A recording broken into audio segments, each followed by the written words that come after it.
Happy Migraine Awareness Month, everyone. Now, you may have heard me a couple of times talking about my hemiplegic migraine, and I thought it might be a good idea to get somebody else on other than just me telling my story. Heather Anderson has kindly agreed to help me out with that. How are you doing, Heather? Yeah, pretty good, pretty good. Yeah, having an okay day? I am. All I right. am. Let's talk about you first, because I'm pretty big on putting the person first and getting to know you a little bit before we just go talking about how crap hemiplegic migraine is. So tell us about yourself. Where do you live? What do you do? I was a registered nurse for the best part of my life, I guess you could say. Um, and I ended up leaving because, well, partly because of the migraines. Mm. They were just getting too much and shift work was affecting it and all that sort of thing. I'm now a law student, which has just whacked a whole lot of pressure on me. So, um, yeah, I'm a mum of 6 kids, Wow. married to a beautiful man. We have 6 kids, a dog, and 2 cats. So, Mm. I've got about 10 kids in this house, really. So, you know, All right. Tell me about the law degree. What okay, year are you in? okay. So I'm in my second year, Yeah. um, and I love human rights, Mm-hmm. Indigenous and criminal law. Mm-hmm. So they're my three passions, although I will practice in any faculty needed. Um, so, I just love the idea of justice. What made you want to pursue a career in the law? Just Um, love of fact, or you I thought think, you'd just be a good lawyer? yeah, I think a lot of it was I just wanted something different to nursing, Mm. but in which I could use my caring personality, Mm-hmm. which I love to bits. It does wax and wane a bit.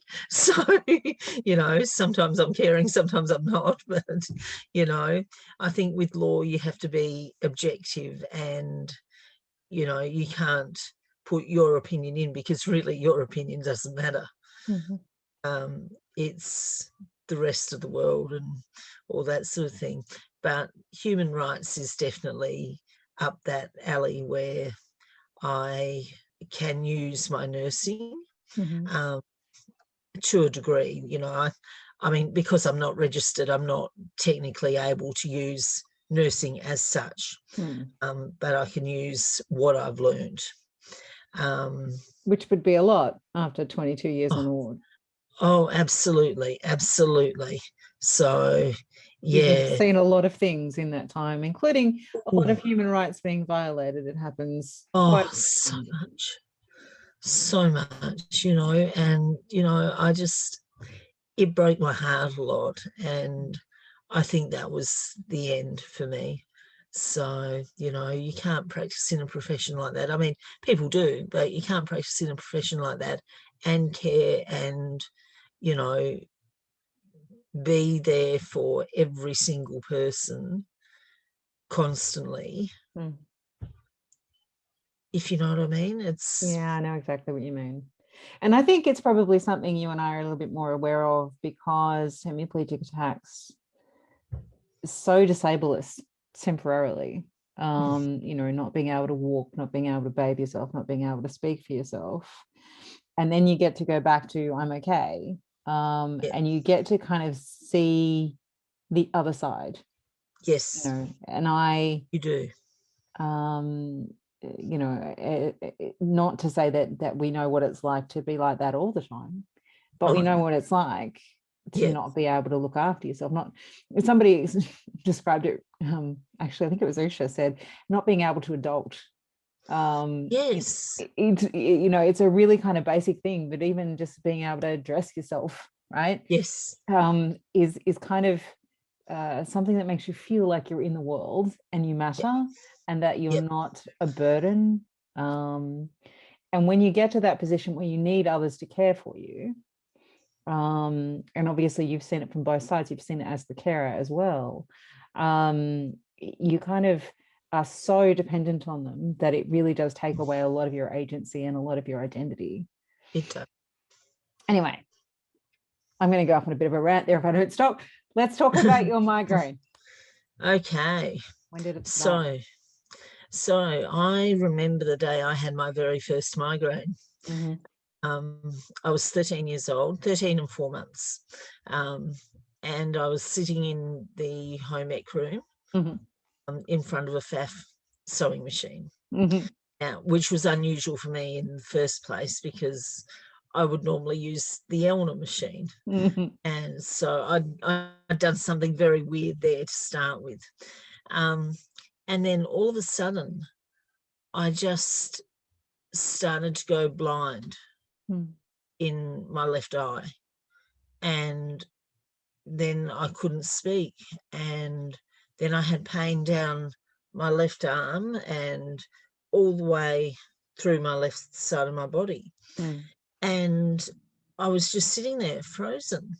And another girl came up to me and she said to me, "Are you okay?" And I tried to tell her, "No, I'm not." And it sort of came out like, so, you know. We have to laugh because if we didn't laugh, we'd cry. Yeah, go well, on. Exactly. And she said, "Oh," because I'm diabetic as well. So she said, "Oh, you need sugar. You need sugar." And I'm trying to tell her, "No, I don't need sugar. It's not my sugar level. I've got this thing happening down my left side of my body." And in the end, they finally realized that, no, I didn't need a barley sugar. And they sent me over to the sick room or carried me over to the sick room, more like it. And called my parents and I went home. And my dad knew exactly what was going on because he suffered from hemis himself. He's since passed, but he was just really great because by the time he got there, that almost 1 hour window had passed and I had that full-blown headache. And everyone says to me, "Oh, migraines are just headaches." They're not a headache. Migraines are actually a neurological condition. The headache is a side effect of that.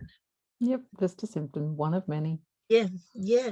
And that's the way I look at it. And people say, "Oh, you've got to get your headaches under control." They're not headaches.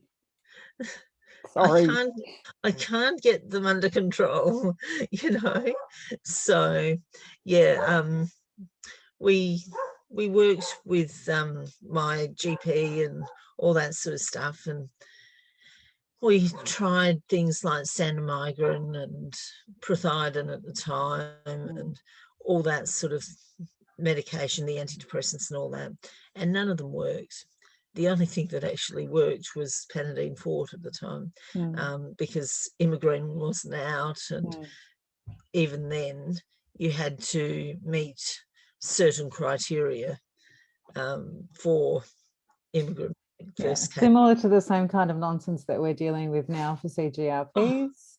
Hell yeah. And it's also like I've been trying to deal with the fact that we can only get triptans in packs of 4, which is a hangover from that period where they were really limited, in terms of who was allowed to access them and how many you could have, because these were big new scary drugs.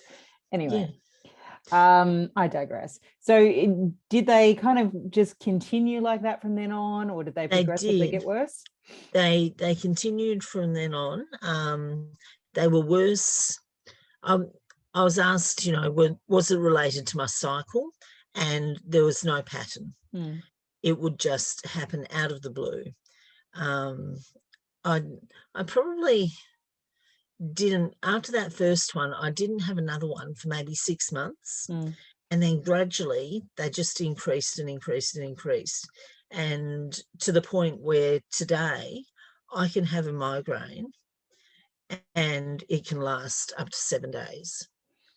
I think the longest I've had is 21, but, and a point where you can't take too much of the medications Mm. because it becomes ineffective. So yeah, I kept going, and you know, then eventually, through pregnancy, I was fine. I didn't have a single migraine through pregnancy. Mm. So I don't know whether the hormones were just balanced and right, but you know, it was really, really good. You know, considering I had That's why you've all got sorts of 6 things. kids, right? That's why I've got 6 kids, you know. Just wanted to stay pregnant for as long as you could. Absolutely, got it in one. Um, yeah, and like you say, you know, if you don't laugh, you'll cry. So, you know, you really do. It's a busy life, but you know, and I just I worked my way through. I tried to get. Oh, I had a migraine at work one day, Mm. and I just came out of my patient's room, and I squatted down outside because I could feel myself starting to get that hemiplegia, and it's always down the left side of my body, Mm. and I always get a right-sided headache. Mm-hmm. So Yeah, that's pretty common. yeah, I'm apparently yeah. unusual because my headache and weakness is on the same side. But Wow. yeah, it's apparently quite rare. Normally it is Yeah, opposites. Yeah. yeah. And I just have to be able to sit down immediately, and all I could do was squat down so Mm. that I didn't fall. Yeah. Um, and my colleague called my team leader over, and she said, well, what's going on with you? And I said, I don't actually know. And she said, well, let's get you a chair to start with. So we started with that. And then I was taken around to emergency, and because my blood sugar level had dropped at the time, and they determined that I had a hypoglycemic attack with the complication of a hemiplegic migraine. So they got someone from neurology down to check me, and he was lovely. He's now a Mm. consultant, not my consultant, sadly, but he is now a consultant. And he he just said, yeah, normally we tell you to go home and suck it up, but how do you feel about it? And I said, you know what? I really do just want to go home and suck it up. I just want to lie in my own bed, you know, because at that point I didn't know about things like Largactil and lidocaine and all Mm. that sort of thing. So I've had Largactil once, Mm. and that was absolutely magic. Isn't it? I love it. I've had it probably 20 or so times. Oh, it was But yeah, no, awesome. I make sure that I do everything before I get to emergency so that I Yeah, can go straight to the Largactil. yeah, yeah, Right. that's So exactly it. I take the Stemitol at home. I make sure I have 900 milligrams of aspirin at home, because there's no point in sitting around an emergency for that. No, You can do that at home. I have better yeah, drugs at home. yeah, The only thing I don't have at home is Largactil. So if I'm showing yeah, up in emergency, that's what I want. yeah, Just give me yeah. that in the I've fluids. I've been tempted to ask my doctor for some oral Largactil just in case, but Mm. you know, I do find the IV is very, very good, and quite honestly, I'd probably throw up the oral anyway. So you know, it's not going to help. Um, Mm. so yeah, but the first time I went down to the hospital, I think I messaged you and said, you know, they're not giving me Largactil. What's the protocol here? All that sort of thing. And you sussed that out, and you said, yeah, they do actually have a protocol. Yeah. But they told me, no, we don't know. We have no idea. Mm. And you know, they'd stuck me in a noisy bay and all sorts of things, and it was Yeah. just crazy. Yeah, the emergency experience is really quite variable, It is. unfortunately, and it's something we do need to work on. The South Australian patient advocates they have within the health system there were actually really good, Yeah, and they kind of came straight back and they went, "No, here's the guidelines. They didn't follow the guidelines. Sorry about that." yeah, So it was really clear. yeah, You know, there's vastly different to the response that I got from Queensland Health when I pulled them up on disparities of emergency care at Robina Hospital, where I basically got this arrogant note back from a doctor saying, yeah, there's no, uniform way in which we treat migraine. Bye. It was like, Actually, you've got guidelines. Those guidelines say do this, this, this, this, this. So it's that's something that Migraine Australia will need to keep working on. We're doing okay. We're getting there. We've just got to get the message out. That's all. That migraines are becoming more common because of the stress of every day and screens. Yeah, look, we're living in a world where, I mean, it's, like we talk a lot, or there's a lot of talk about sensory disabilities and, kids with autism and all of these things that are being done to create quiet hours and stuff. Actually, there's a whopping kind of, 25% of the Australian population, roughly, somewhere between the World Health Organization figures are 14%. The official figure for Australia, well, there isn't an official figure, but there's the Deloitte figure of 20.5, and then estimates go up to 25% with undiagnosed migraine, etc. That's an awful lot of people that need to have dark and quiet, please. So it's something that I think the world needs to kind of come to grips to. But there's actually a lot of us that can't deal with screen time. I can deal with a bit, but then I have to take a break, and it's a healthy mix that you have to achieve, and only your healthy mix. I might be able to sustain 2 hours online. You might be able to sustain half an hour. Tell me about, are you doing anything preventatively to try and stop your attacks? Are you wanting any meds at the moment? I am. I finally managed to get into a neurologist. And am I allowed to say his name? Absolutely. His name is Dr. Joe Fresca, and he is excellent. In Adelaide? In Adelaide. He works both privately, and he also works at Flinders Medical Centre. But he gives me Botox every 84 days, I think it is, so 3 months. And I've actually found Botox has generally helped. This time round, I've just done my second round.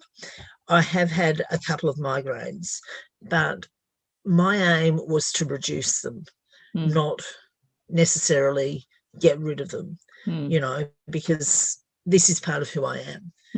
Emgality and Ajovy are both coming on the PBS. Emgality is right now. It is. Yes, it was listed on June 1. We expect that Ajovy will not be very far away. You can get Ajovy for free at the moment, which is kind of fun, but we presume that it's free for June and July because they're expecting a listing kind of, August, September. So fingers crossed. No promises, people. No promises, because we've had too many promises for the last 2 years. I mean, just the fact that one of them has come on is an acknowledgement. It really is, that actually this might be important. I think the Emgality would be my next step if the Botox doesn't work, and I'm just taking things gradually. But I do a lot of other things, like I use a lot of essential oils. I monitor my diet very, very carefully. I monitor my triggers, so cheese, dairy in general, red wine, chocolate, orange juice, all triggers for me. And I don't know why any of them, whether there's hormones or chemicals in them that cause that, but I will get the instant hemiplegia. How do your kids deal with your attacks? Oh, they don't like it because mum's in bed all the time. And I have to say, they're right. They're right. Mum is in bed all the time. So, my husband's very good. Most of the time, I can rely on him to keep everyone quiet. Our bedroom is down the front of the house and their bedrooms are up the back, so he can just sort of shoo them along. My youngest is 9 and my oldest is 20. So the 20 and the 18-year-old are very, I don't want to say loud, vocal. They're vocal. So loud works. If I can get some good rest, I can diminish the pain. my main concern is the hemiplegia.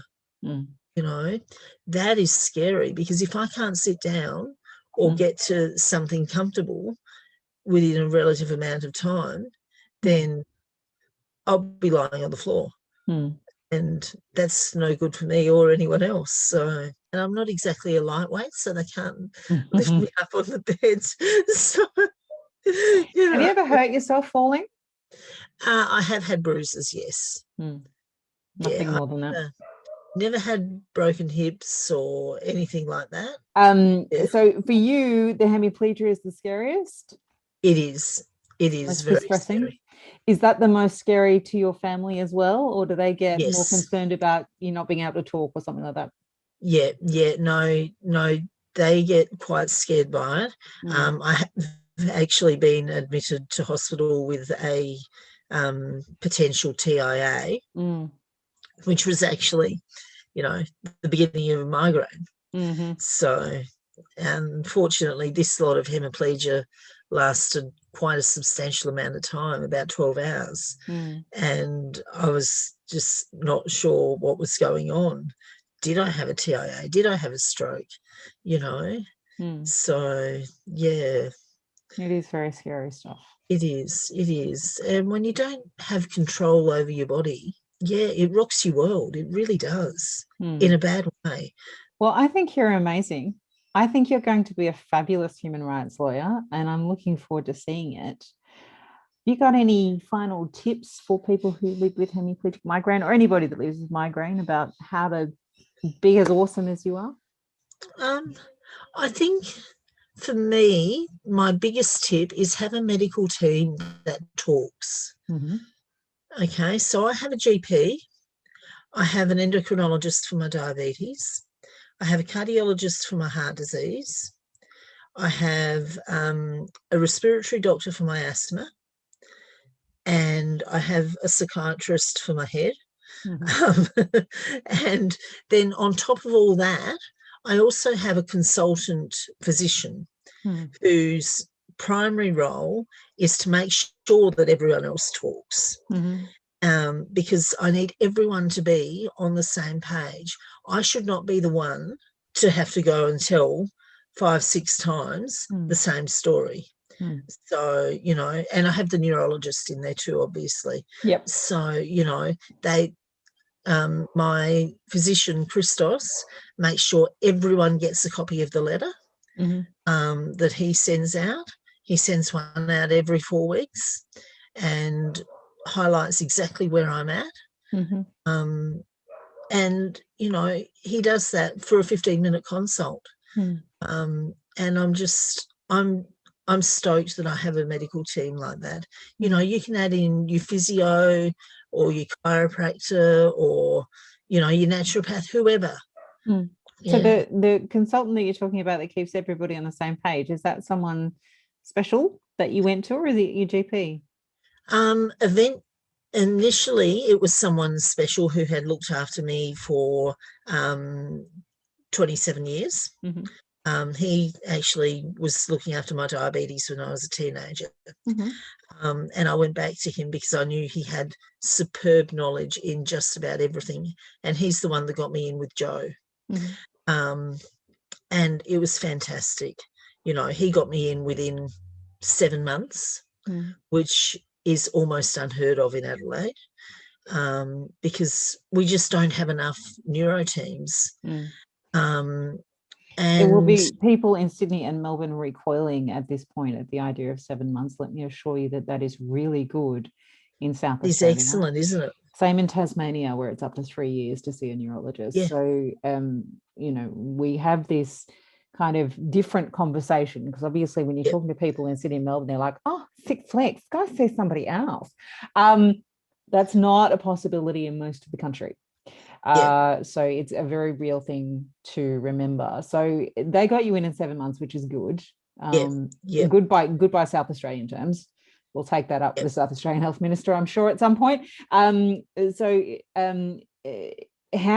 did you get to a point where you had, all of them working together? Like, was it just by having that extra doctor over the top? Yes, I literally sat down it was Dennis at the beginning. I sat down with him and I said, right, because I'd been in hospital for something totally unrelated. And I sat down with him and I said to him, okay, so your role is to make sure everyone talks. And he said, I will. And I said, write it in my notes. And he did. So make sure there's documentation. Big one. I then went to my endocrinologist that same week, and he's really hard to get into. I can only get in to see him once every, again, probably 6 months. I mean, I've booked my appointments for next year now. So, and which he'll probably change because he's going on holidays or something like that.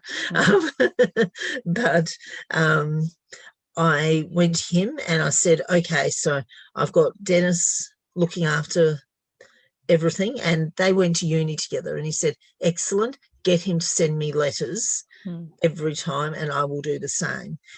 And then the same with all my other specialists, and every time they receive a letter, they communicate a letter back, and I just find that amazing. I just had to sit down and say, right, this is my team. You are at the top of my team. You need to facilitate what's going on. And I had to be quite blunt, I guess, orchestrated in what I said with, I mean, obviously being a nice thing. People don't like it if they go, Raffaella, you know what, you're going to talk to everyone, and that's all there is to it. So, they don't respond. A bit of finesse in there. Yeah. What you're describing is exactly what I talk about when I say be the boss of your care team. Absolutely. So understand that your doctors work for you. Yes. And start from that premise and tell them what you want and expect it. Absolutely. Absolutely. I think you've done that marvelously well. I'm quite sure that there will be people probably messaging you in the group going, tell me more about how you did that. But that's fine. They can message me. I'm happy. Perhaps we'll do a live maybe, in a couple of months or something. We'll revisit the whole being the boss of your care team thing. We'll do some stuff on it. You are amazing. Thank you so much for talking to us in Migraine Awareness Month. Thank you very much.